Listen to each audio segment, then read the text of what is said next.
Assessment in early childhood is a process to gather, organize, and interpret information about a child's growth, development, and learning. Over time, assessment methods have evolved from anecdotal observations to more sophisticated, evidence based practices.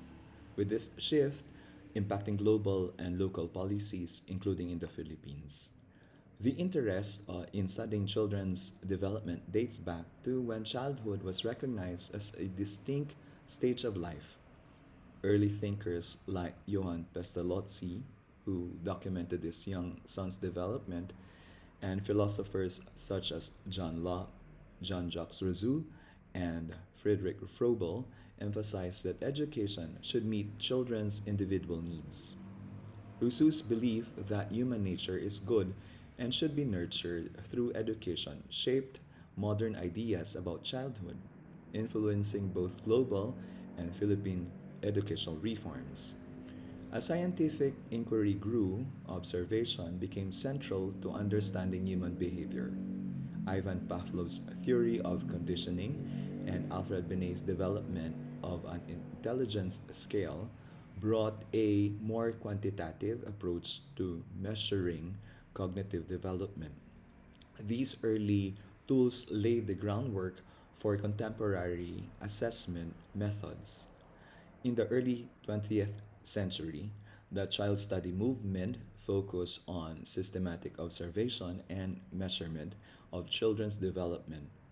Figures like G. Stanley Hall, Charles Darwin, and Lawrence Frank advanced this work, and Hall's students like John Dewey, Arnold Giselle, and Louis Terman further developed standardized tests. These efforts helped shape modern assessment practices. Today, early childhood assessment blends standardized tests with qualitative methods like observation and family input. This approach helps identify developmental delays and inform interventions. For example, early assessment can detect issues like hearing loss in children, allowing for timely interventions that can prevent long term learning deficits. In the Philippines, early childhood assessment has evolved in response to global trends and local challenges.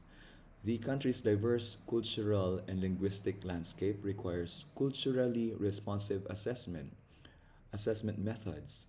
Policies such as the Early Years Act, Republic Act number 10410, and the integration of early childhood education into the K 12 system highlight the importance of quality assessment.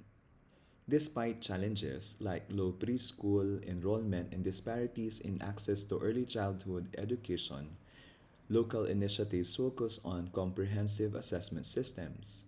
These systems evaluate not only academic readiness but also health, nutrition, and social emotional development, addressing the impact of socioeconomic disparities on early childhood outcomes.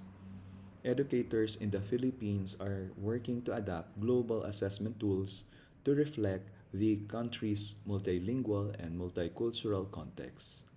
This includes ensuring that assessments are inclusive and equitable, capturing the full range of child development. The evolution of early childhood assessment reflects an ongoing commitment to understanding and supporting child development. In the Philippine context, this evolution combines global best practices with culturally sensitive methods to address local needs.